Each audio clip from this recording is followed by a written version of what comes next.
والعاقبة للمتقين والصلاة والسلام على سيد الأنبياء والمرسلين نبينا محمد وعلى آله وصحبه أجمعين أما بعد.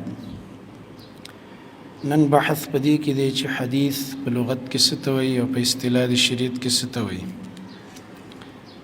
حدیث چې کوم دی په لغت کې دا هر نوی سیس ته ویل کېږي، ضد القدیم راځي.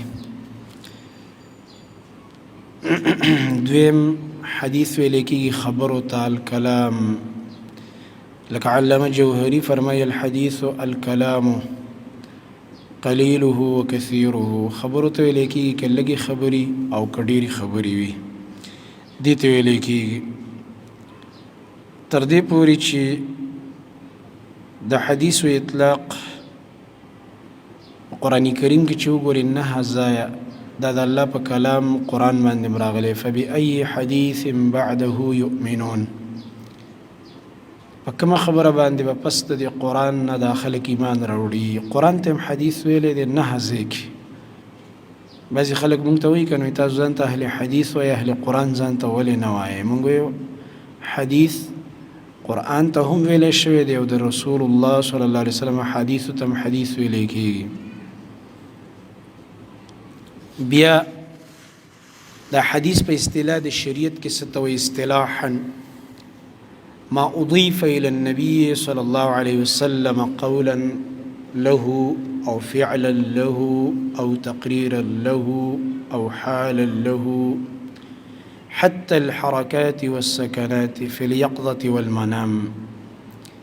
دي حدیث په اصطلاح د شریعت کې ویل کېږي هر هغه څیز، خبره یا فعل چې نبی کریم صلی الله علیه وسلم ته نسبت کی قولا له که قول د نبی دی، او فعلا له که فعل دی د رسول الله صلی الله علیه وسلم، او تقریرا له یا تقریر دی لکه مخکې مونږ ویلې چې د نبی علیه السلام په مخ کې یو کار شوی دی او د الله نبی صلی الله علیه وسلم پې رد نه دی کړی، د هغې نه منع نه ده کړې، دا د دې دلیل دی چې دا کار جایز.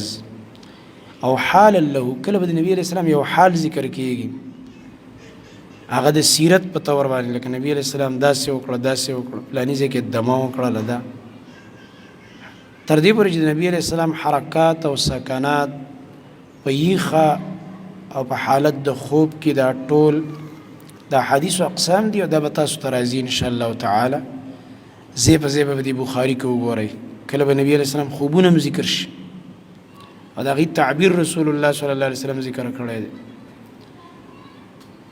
بیا دی حدیث ته حدیث ولې وایي؟ بل بحث دا دی وجه یا سبب تسمیت الحدیث بالحدیث. حدیث ته حدیث ولې ویلی کېږي؟ حدیث خو د هر چا خبرې ته وایي، ځکه کلام ته وایي، مخکې موږ ویلو په لحاظ د لغت سره. نو موږ ولې خاص اقوالو د رسول الله صلی الله علیه وسلم ته حدیث وایو؟ دا ولې؟ یا په کتابونو د احادیثو کې چې کوم روایت راغلي موږ ته حدیث وایو. داسې خو که بیا وګورې دا کنزم حدیث دی، قدوریم حدیث دی، داسې دا نور کتابونه دا هم د چا خبرې دي که نه؟ د دې جواب دا دی او دا داسې لږ بعید شانته جواب دی. بعضې حدیث ته حدیث ځکه وایي لکه مخکې موږ ویلو حدیث د ضد القدیم دی، دې کې معنا د حادث ده. نو کله چې د نبی علیه السلام ذات حادث دی نو خبرې هم حدیث دي، په خلاف د قرآن سره چې د الله کلام دی، چې د الله رب العالمین ذات قدیم دی نو کلام هم قدیم دی. نو دلته مطلب دا شه چې قرآن کریم قدیم دی او حدیث دا حادث دی، ځکه ورته حدیث ویلی کېږي. دا تسمیه ځکه بعیده ده چې قرآن ته هم حدیث ویلی شوی. تاسو ته اوس ما وویلې 9 ځایه قرآن کریم ته هم په قرآن کریم کې حدیث ویلی شوی دی. او بله وجه دا ده دویمه چې داسې خو په دې احادیثو کې احادیث قدسیه شته که نه، چې په هغې کې د الله تعالی خبرې را نقل شوي دي. نو په دې بنا باندې دا بله وجه دا ده چې حدیث ته حدیث ځکه ویلی کېږي چې قرآن کریم کې وایي نبی صلی الله علیه وسلم ته حکم شوی دی چې واما بنعمت ربک فحدث، اے نبی د خپل رب نعمت هغه بیان کا. نو دې کې دوه تفسیرونه دي. یو تفسیر پکې دا دی چې نبی ته باندې الله نعمت کړی، وحی درته کړی ده، نو دا بیانوانو. په دې کې د حدث نه حدیث ماخوذ دی. نبی زما د دې دین خبرې بیانې کا، قرآن به درته نازلوم دا به بیانې، نو د دې به بیان په خپلو حدیثو سره کې تشریح به کې په حدیث باندې، نو د دې نه حدیث ماخوذ دی. وایي بل قول به کې چا کړی دی، بل وجه وی دا د حدیث ته حدیث ځکه ویلی کېږي چې دا لفظ د حدیث عام دی، استعاره د خاص دپاره شوی ده. دې ته استعاره العام للخاص ویلی کېږي. یعنی حدیث خو د هر چا خبرو ته وایي، خو بیا د دې استعاره شوي دپاره د خبرو د اقوال و افعال و احوال و تقریرات د رسول الله صلی الله علیه وسلم. دی وجه نه چې څوک ویلې، څوک چې دا خبره وکړي که نه چې حدیث کې دا راغلي دي، نو فوراً ذهن کې د مسلمان دا راشي نبی علیه السلام داسې فرمایلی دي. او نبی کریم صلی الله علیه وسلم دا فرمایلی، لکه یو روایت کې راځي چې بلغوا عني ولو آیه، او بل روایت کې دا راځي بلغوا عني ولو حدیثا. دغه روایت سلسله الاحاديث الصحیحه کې شیخ البانی رحمه الله را نقل کړی دی. دغه رنګه امام مسلم رحمت الله علیه په دې خپل مقدمه د صحیح مسلم کې دا خبره ذکر کړې ده. دا روایت راوړی دی چې من حدث عني بحديث يرى انه كذب فهو احد الكاذبين، یا احد الكاذبين التوجه راځي چې کاذبین شي بس سمورات دی، کاذبین شي بس سمورات دی. نبی علیہ السلام فرمایي یو کس دې زمانه حدیث نقل کوي، من زما یو خبره نقل کوي چاته چې نبی علیہ السلام دا ویلی دی، او دته خپته یورا په معنا د یظن راځي، دته خپته ده چې دا خبره چې زه کوم دا دروغ د نبی علیہ السلام نه په صحیح سند باندې ثابت نه ده، نو دا یو د دروغجنو نه دی. معنا دا یو دروغجن خو هغه چې دا روایت د ځان جوړ کړو، نو یو سره دا مرګره شه چې دې بیانې لګې دی او مخکې بوزي دا خبره بې سنه ده. دغه رنګه بل روایت کې داسې الفاظ راځي چې لا تکثر الحديث عني، نبی علیہ السلام فرمایي زمانه زیات احادیث ما بیانوي، من بې احتیاط ما بیانوي، چې بس صرف دا وایي چې قال رسول الله صلی الله علیه وسلم قال رسول الله صلی الله علیه وسلم. سند یې ګوره ځکه فمن كذب علي متعمدا فليتبوأ مقعده من النار، چا چې ما باندې قصدن دروغ جوړ کو د یو حدیث سند باندې پوه نه دی او لګې دی من غلط سند دی بیا بیانې موضوعات، دا انسان د ځان له جهنم کې ټکانه وګوري. نو ګوره د نبی علیہ السلام حدیث ته حدیث په خپل په ډیرو حدیث کې نبی علیہ السلام فرمایلی دی، او دغه رنګه دا حدیث ورته ویلی دی. اگر چې بعض خلک به دا سوال کړی دی شیره دا خو زه حدیث خو خبرې شوې کلام شو د رسول الله صلی الله علیه وسلم کنه، حالانکه د حدیث اطلاق خو په افعال د نبی علیہ السلام هم کیږي او په احوال و غیره باندې کیږي. نو افعال خبرې نه دي کنه، افعال ته څنګه حدیث وایو، احوال ته څنګه حدیث وایو. نو د دې جواب علماء دا کړی چې دا تغلیبا للکلام علی الفعل والحال، په دې کې غلبه ورکړی شوې ده کلام ته په فعل او حال باندې، هغې ته هم تغلیبا حدیث ویلی کېږي. دویم وجه دا ده چې دا فعل مثل کې ګوره د زړه کلام دی، د زړه لپاره خپل کلام دی، ځکه چې په زړه کې یو خبره تېره شي نو اله دا په خوله باندې راشي او اله انسان په بدن کې راولي. وجه د دې دا ده دا ژبه چې دام د دې زړه د خبرې اظهار کوي، دا خو صرف ترجمانی کوي، نور خبره دننه زړه کې ده اصل کې. او دا موږ چې کوم کارونه کوو عمل کوو دا اصل کې په زړه کې د دې کیفیت تیر شي، د زړه یوه خبره ده، حدیث النفس دی، د زړه یوه خبره ده، او بیا دا په عمل کې راځي، دغه رنګه په قول کې هم راځي. بیا الفرق بالبحث، الفرق بين الحديث والخبر والأثر والسنة، دا حديث د خبر د اثر او د سنت په مابین کې فرق.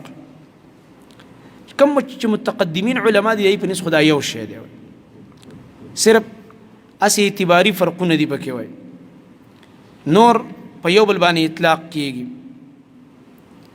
به په حدیث کې د مختلف علما خپل خپل اصطلاحات خو مجموعي لحاظ سره ورته سنت خبره لکه خلک وایي لکه دا اخبار احاد دي وغیره، ټول احادیث ته کله کله کاغه متواتر دي او کاغه احاد دي، دې ته چې کوم دی سنت هم ویلې کېږي، خبره هم ورته ویلې کېږي او حدیث هم ورته ویلې کېږي. امام بخاري په دویم جلد کې تاسو له راوړي کتاب و اخبار الاحاد به راوړي، هلته د خبر اطلاق په حدیثو باندې کړی دی، دغه رنګه د اثر اطلاق هم په حدیث باندې کېږي، لکه شرح معانی الاثار د تحاوی رحمه الله چې کوم کتاب دی معانی الاثار، دغه رنګه په هغې کې که وګورې احادیث د رسول الله صلی الله علیه وسلم هم پکې شته او آثار د صحابه کرامو رضی الله عنهم هم پکې شته دی، دواړه پکې دي.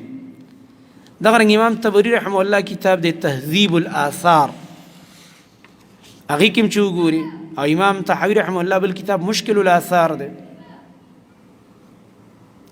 او بعضې نور علماو لکه امام محمد رحمه الله کتاب لیکلی او رساله د کتاب الاثار په نوم باندې 900 روایت دي پکې، 400 پکې مرفوع روایت دی او باقي پکې غیر مرفوع روایت دي.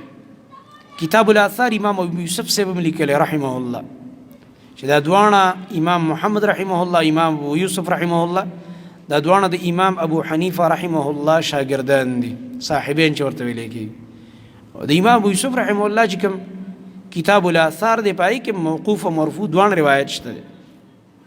نو دا علما د آثارو اطلاق په حدیث باندې کوي، البته بعضې علما را لګېدلي دا فرق یې پکې کړی دی چې حدیث به دې ته ویلی کېږي چې ما جاء عن النبي صلی الله علیه وسلم، او اثر دې ته ویلی کېږي چې ما جاء عن الصحابي رضی الله عنه، د یو صحابي نه هغه را نقل کړلی شي.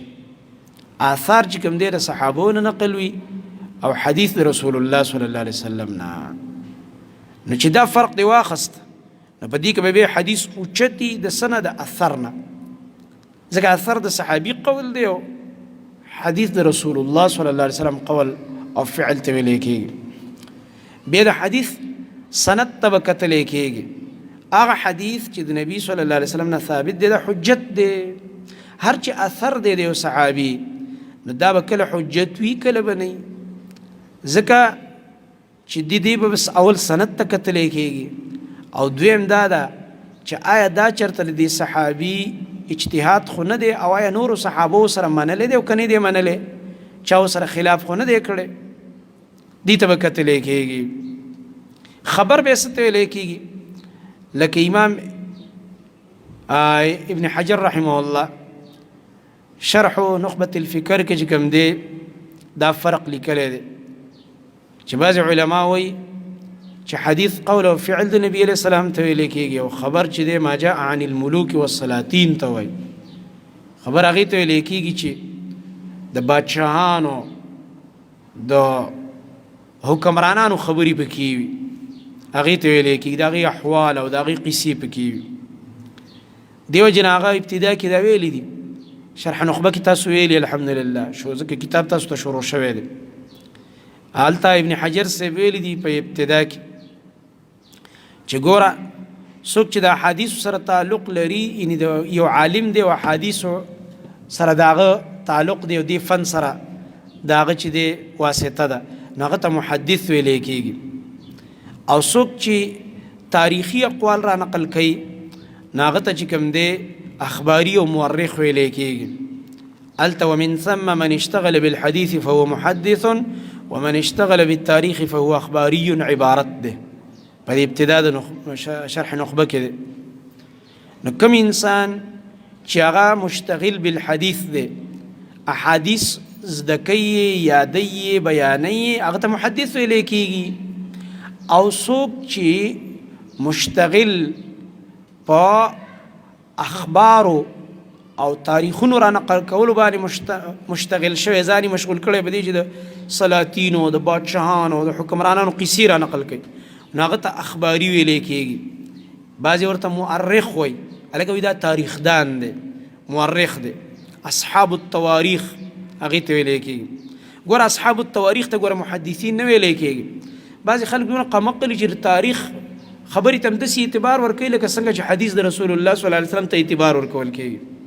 دا قمقلي تاریخ کې یو قصه را نقل شوې ده، دا به داسې ګڼي ته به د نبي علیه السلام نه حدیث نقل شوی دی. نه د دې وجې نه د ابن حجر صاحب دا دغه چې واخلي دا قول، د دې قول خلاصه دا ده چې حدیث هغې ته وایي چې ما جاء عن النبي صلی الله علیه وسلم، نبي علیه السلام نه چې نقل شي، او خبر هغې ته وایي چې ما جاء عن غیره من السلاطین والملوک.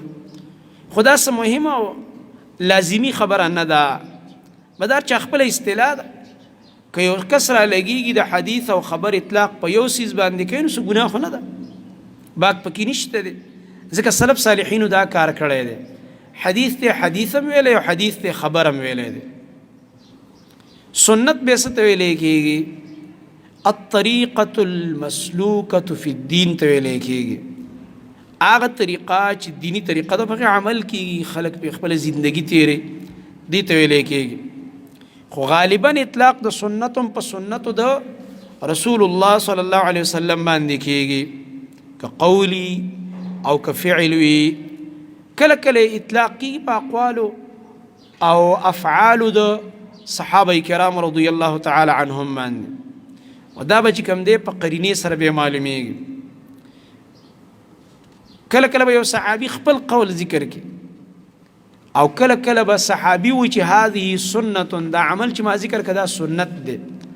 لکه عبدالله ابن عباس رضی الله عنهما روایت به تاسو ته راشي بخاري کې، کتاب الجنائز کې جنازه کوله او سوره فاتحه به کې ویله، او بیا یې مرګرو ته سویل لتعلموا انها سنه، دا کار مې ځکه وکړو چې تاسو ته پته ولګي چې دا سنت دی.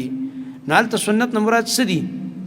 سنت نه مراد دی سنت د رسول الله صلی الله علیه وسلم. صحابي دا نه وایي چې دا زما سنت دی، ما ځان نه جوړ کړ. صحابي خپل سنت نه، معنا د هغې دا ده دا سنت د رسول الله صلی الله علیه وسلم. بیا د سنت مختلف اطلاقات دي، ځکه کله به دا سنت راځي په مقابله د کتاب کې. خلک وایي الکتاب والسنه، کتاب او سنت داسې ویلی کېږي که نه علما کتاب، او کتاب نه مراد قرآن، سنت نه مراد سنت د رسول الله صلی الله علیه وسلم، دې ته ویلی کېږي.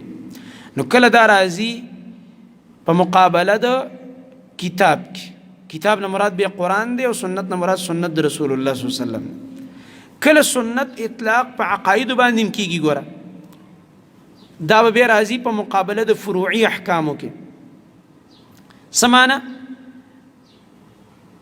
السنه مراد دی عقیده، لکه دی باندې علماء کتابونه لیکلي، کتاب السنه د امام احمد رحمت الله علیه د زوی کتاب دی، عبدالله ابن احمد، دا هغه کتاب دی کتاب السنه. دغه رنګ کتاب السنه د امام ابو داود رحمه الله په خپل سنن کې لوی کتاب راوړی دی، په عقایدو کې دی. دغه رنګه کتاب السنه د خلال دلته موږ سره شته دی، الحمدلله مکتبه کې پراته دي کتابونه موږ سره. دغه رنګه شرح السنه، او دغه رنګه کتاب السنه د امام لالکایی رحمه الله. داسې بعضې نور کتابونه چې نوم پکې ښودی شوی د السنه، او هغه دي په باب د څه کې، د هغه په باب د عقایدو کې دي. او دغه رنګه کله کله د سنت اطلاق کېږي په ضد الفرض باندې، هلکه دا حکم فرض دی او دا سنت دی، کله کله په مقابل د فرضو کې راځي، او دا په اصطلاح د فقهاو کې استعمالیږي. دا حکم فرض او دا حکم سنت. نو کله چې د سنت اثر یا خبر وغیره الفاظ راشي، دا به قرینې سره معلومیږي چې د دې نه مراد څه دی. کله به د حدیث مترادف وي، لکه تیسیر مصطلح الحدیث کې دا بحث تاسو ویلی دی.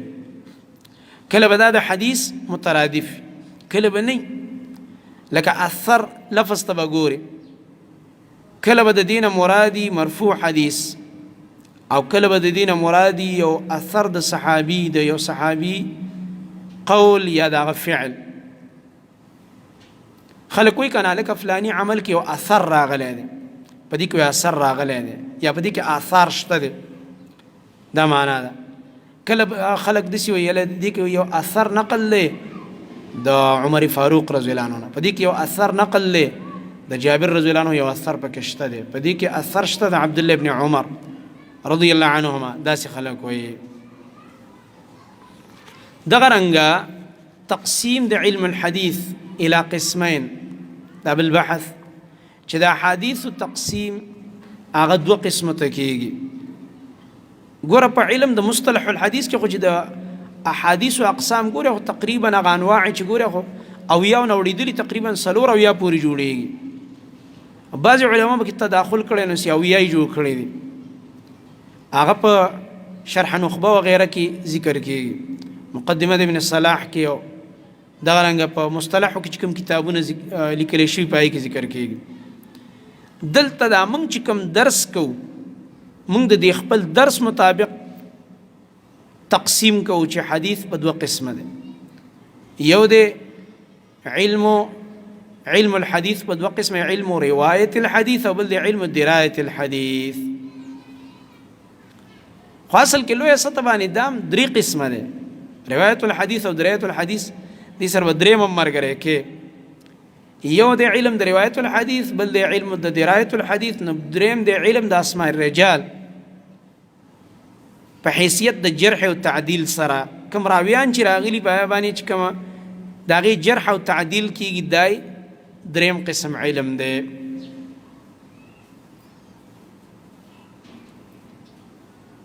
روایت الحديث، روایت خو لفظي معنا واضحه ده چې نقل ته ویل کېږي، روایت را نقل کړی شي د رسول الله صلی الله علیه وسلم د یو صحابي نه. او درایت کې لفظي معنا د پوهې ده، په دغه روایت ځان پوی کول دې ته درایت ویل کېږي. اصطلاحي تعریف امام سیوطي رحمت الله علیه تدریب الراوی کې ذکر کړی دی، او دغه رنګه بعضې نور علماو ذکر کړی دی. تعریف د علم روایت الحديث علماء داسې ذکر کړی دی چې علم بنقل الرواية عن رسول الله صلى الله عليه وسلم بالسماع المتصل وضبطها وتحريرها. بدا ضبط او تحریر 2 قسمه، یو په سینه کې ضبط دی، په سینه کې انسان دا حدیث یاد کړي حفظا، او دویم کتابتا لیکلي کړي دي. حدیثونه ته به حدیث په یادم یاد او چا به لیکل کړي، هغه خپل چې کوم مخطوطې به وي د هغې خپلې کاپیانې به وي هغې کې به یې دا لیکل کړي. عام طور باندې روات الحدیث کوم چې راویان د حدیث دا په علم الروایه باندې عالمان وي، د دې پوهې او مهارتو سره روایت د هغې سندونه ته ګوري او صرف روایت سره د دې کاري نو روایت را نقل کوي. هغوی په دې اخذ د مسایلو کې، استنباط د احکامو کې، په تشریحاتو کې کار نه لري، دا یو کار صرف نقل د حدیث سره دی، احادیث را نقل کوي. او دویم د علم درایت الحدیث چې د حدیث درایت او د هغې په مقصد باندې ځان پوی کول، ځکه درایت کې خپله معنا د پوهې پرته ده، یو خبره باندې ځان پوی کول. علم درایت الحديث ستویل کېږي علم يتعرف به انواع الروايه وشروط الرواة واصناف المرويات وشرح معانيها. دې ته ویل کېږي چې په کوم علم باندې د روایت انواع پیژندل کېږي، لکه دا روایت صحیح دی، که دا حسن دی، که دا ضعیف دی، که دې کې څه علت راغلی معلول دی د هغې د وجې نه، ښه دا روایت دا متواتر دی، که دا د اخبار احادو نه دی خبر واحد دی، او مشهور دی او که غیر مشهور دی، دې ته ویلی کېږي. او دغه رنګه معنا او د هغې نه حکم شرعي معلومول دا درایت الحدیث. شرح د معانیو تا ته معلومه شو، د هغې نه احکام مستنبت کېږي، دې ته علم درایت الحدیث ویلی کېږي. موږ چې کوم کتابونه وایو او دا صحیح بخاري زموږ مخې ته پروت دی، نو دې کې روایت الحدیث هم دی، ځکه روایات دي دا را نقل کړی شوي د رسول الله صلی الله علیه وسلم نه په سند متصل سره، او د دې چانبین د دې فن ماهرینو کړی دی، کوم ته چې الله رب العالمین دا ملکه ورکړې وه کومو خلکو ته هغوی د یو راوي چانبین کړی دی او ډیر په احتیاط سره دا نقل کړی دی. نو په دې کې روایت الحدیث هم دی ورسره درایت الحدیث. درایت ځکه دی چې مونږ به دا هم وایو چې د حدیث کې کومه مسله ده، څه حکم پکې دی. او امام بخاري رحمت الله علیه چې کوم ترجمه الباب لګوي نو هغه هم ته اخذ د احکامو کوي، استنباط ته کوي د احکام. دغه رنګ انواع روایت معلومیږي به دې کې. الکت کتاب نو ته دا صحیحین روایت دی، دا روایت د سننو دی، دا به کې صحیح دی، دا به کې ضعیف دی. او دغه رنګ د روات الحدیث هغه شرطونه پکې معلومیږي او انواع د مرویاتو او اصناف دا پکې معلومیږي، شرح کیږي د معانیو او کم مسائل او احکام چې پکې دي هغه ته اخذ کیږي او فواید ته معلومیږي. زمونږ په دې عجمو کې بیا درایت الحدیث ډیر دی او روایت کې دغه کم دی. لکه مولا به په حدیث کې به ډېرې مسلې به درو حدیث دی حدیث کې دا راغلی او دا چلی نور غریبي د سند نه خبر نه دی. نو مسلې ته راوباسي مولوي صاحب او سند یې نه ګوري. او د عرب چې دي روایت الحدیث کې تکړه دي هغوی د حدیث سند ته اول ګوري. سند اول ثابت کا چې صحیح دی او که نه دی. نو چې صحیح ثابت چې بیا تې مسلې راوباسه که نه هسې ځان ستړی کې لګې. لکه زمونږ دا مولیان په سټیجونو په منبرونو نه وایي چې نبی علیه السلام فرمایي چې اختلاف امتی رحمتون او بیا د دې نه د ځان نه د خپلې خېټې پیدا روبایي. لکه دا حدیث نه دی، دا یو باطله خبر د اختلاف امتی رحمتون. زما د امت اختلاف و رحمت دی. وی الله خو دا رحمت په تا باندې را نازل کړي ستا په کور کې. ستا په کور کې د الله اختلاف ستا د ښځې سره راولي، ستا د بچو سره د الله ستا اختلاف راولي چې د رحمت په خوند خلک پوه شي. اختلاف ته چا د رحمت ویلی؟ قمقل خلک دي. دا اصل کې د خپلو بدعاتو او د خپلو غلطو مذهبونو بچ کېدو له یو ډالې جوړ کړی دا خبره. حالانکه دا حدیث نه دی د نبی علیه السلام، دا په پیغمبر دروغ دی، دا یو باطل کلام دی. چې ته یاره اختلاف امتی رحمت، النبی علیه السلام فرمایي زما د امت اختلاف رحمت دی. مطلب دا دی مولوي صاحب وایي چې دا زه چې کوم اختلاف کوم او د پلانې ډلې ردونه کوم او دا مخالفت کوم د حدیثو دا هم ګینې ما باندې رحمت شوی، دا په تا د الله غضب شوی دی چې ته د صحیح حدیث دشمنی د سنتو دشمنی، دا په تا غضب شوی دی. او کلم نبی علیه السلام دا نه دی ویلي چې اختلاف امتی رحمتون. د دوی چونکې د روایت الحدیث سره واسطه نشته نو سند یې ګوري نه او لګي د ځان نه احکام او فواید راوباسي.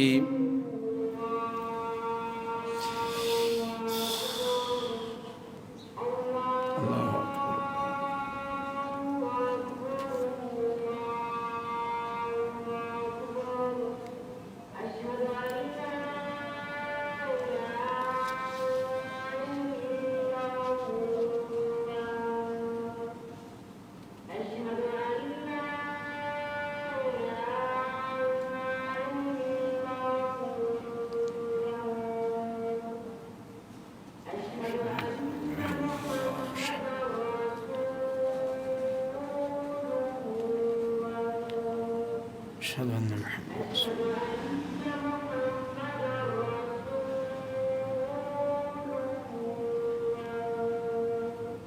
أشهد أن محمد رسول الله.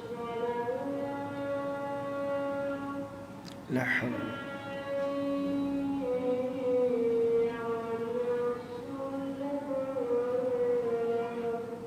لا حول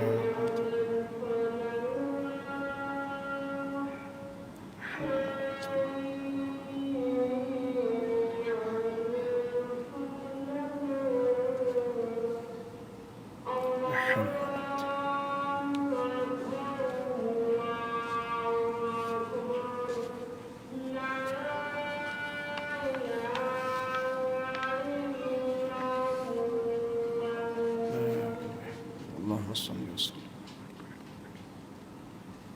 اللهم رب هذه الدعوة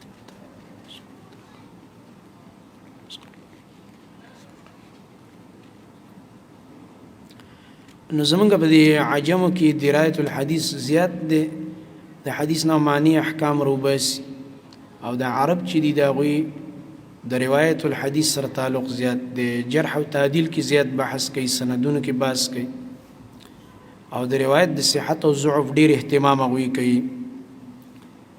اکثر سند کې دا وی کلامي زموږ عجم چې دي بیا زموږ په دې ملکونو کې درایت الحدیث فن ډیر دی او روایت د دې فن هغه کم دی اهتمام څوک نه کوي دې ته نه ګوري چې د حدیث سند صحیح دی او که ضعیف دی او بس لګي احکام ترې وباسي تاسو ته ما ویل او د هغې وجه دا ده چې زموږ دې ملکونو کې تقلیدي طرز روان دی یو خاص مذهب یې لکه زه حنفي یم بس په دې یو عینک ورته ګوري په دې دوربین کې ورته ګوري حدیث او د هغې طریقه دا ده چې د حدیثو ضعف او صحت ته نه ګوري خو بس احکام ترې وباسي لګي او استنباط الاحکام کوي او هغه هم تقلیدن کوي نو په دې بنا باندې د روایت الحدیث چرچه کمه ده او د درایت هغه زیاته ده او هغه هم تقلیدي ده د صحیح بخاري چې کوم دی الجامع الصحیح دې کې دواړه علوم دي علم روایت الحدیث هم پکې شته او علم درایت الحدیث هم پکې شته دی موږ ته امام بخاري رحمه الله روایت هم را نقل کوي په سند متصل سره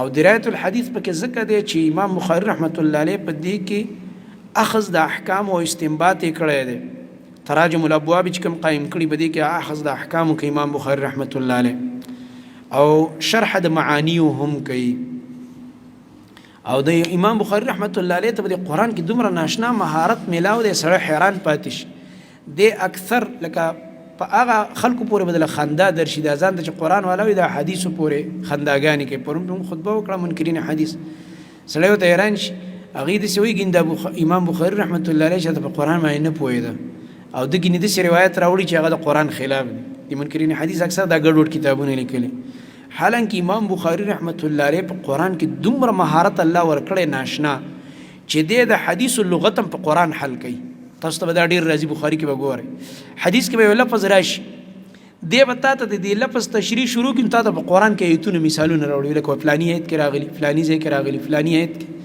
داسې راغلي قرآن کې نو دې حدیث هم د قرآن په لغاتو باندې حل کوي د قرآن نه ډکشنري جوړه کړې د امام بخاري رحمت الله علیه قرآن ته دونه یاد دی انتهایی مهارت الله رب العالمین ورکړی دا قانون دی څوک چې په حدیث صحیح پوهېږي دا په قرآن صحیح پوهېږي چې په حدیث نه پوهېږي دا په قرآن هم نه پوهېږي دا قانون یاد بیا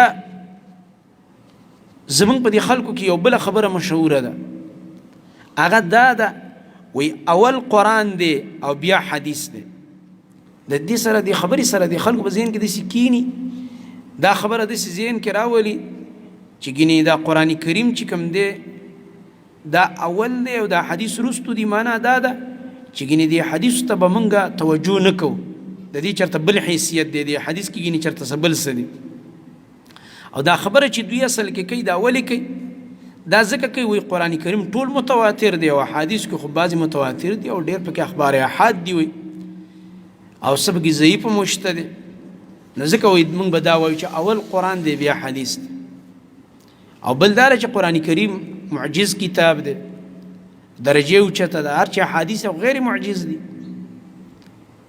او بله وجه دا ده چې قرآن کریم دا وحی جلی ده او بعینه کلام الله دی او حدیث چې کوم دی دی کې د الله رب العالمین کلام هم پکې شته معنا حدیث قدسیه پکې شته خو نورې زیاتې خبرې هم پکې شته دی د نبی کریم صلی الله علیه وسلم اقوال پکې دی ډېر د امام بخاري رحمت الله علیه وروسته تاسو ته کتاب العلم کې بحث راو ذکر کی درته چې آیا هر حدیث دا وحی ده او که نه ده په دې کې بیا د علماو اقوال دي مختلف د دغه وجوهاتو په بنا باندې بعضې کسان را لګېدلي دا مخکې چې کوم وجوهات موږ ذکر کړ هغوی چې اول قرآن دی بیا ورپسې وروستو حدیث دی په مرتبه کې که دا وجوهات دا چې کوم مخکې موږ ذکر کړ دا واخیستلی شي او دغه فرقونه نو دا خبره بیا صحیح ده چې اول د الله کتاب دی بیا ورپسې حدیث د نبي صلی الله علیه وسلم په دې کې بل قول دا دی چې نه قرآن حدیث یو شان وحی ده په اعتبار د وحی یو شان ده خو یو وحی جلی ده او بل وحی خفی ده داسې پکې مه وایه چې اول قرآن دی بیا حدیث داسې ټکې مه وایه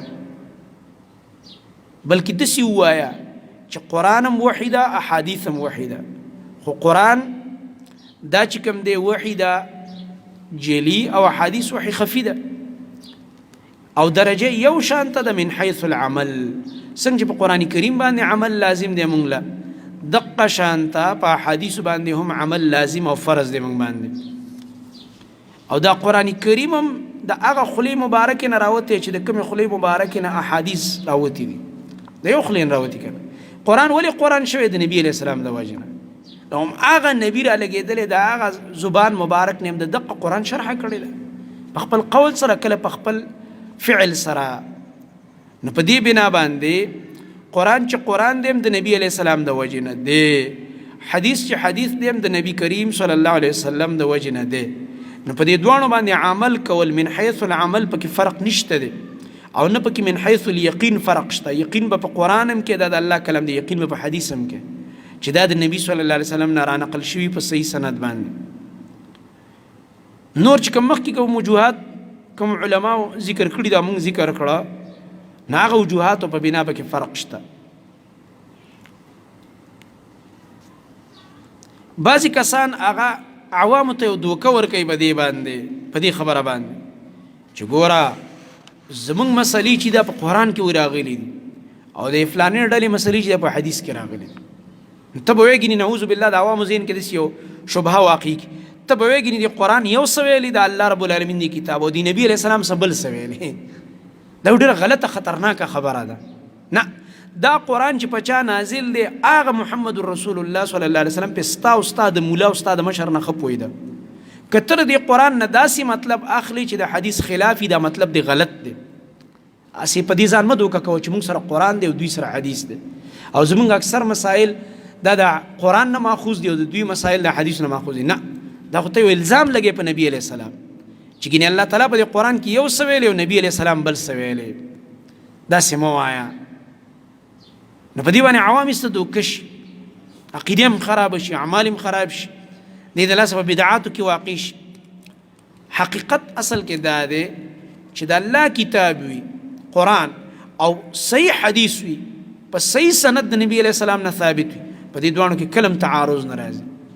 تعارض نه راځي. اساس ستا په ذهن کې اشکالي تعارض یې جدا خبره ده، هغه چاته رجوع که چا دې پې پوهې کړي، تعارض به یې دفع کړي. تاسو وګورئ په دې باندې علماو کتابونه لیکلي، محدثینو چاته اشکال پیدا شوی په باب د یو آیت او په یو صحیح حدیث کې، هی تطبیق یې کړی باقاعده، الحمدلله.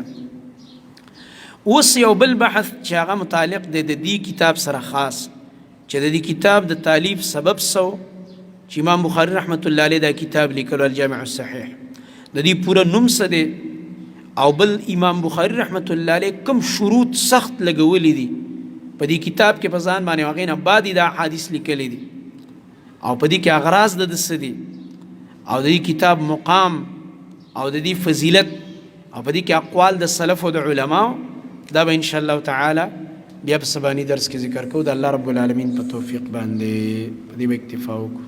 سبحانك اللهم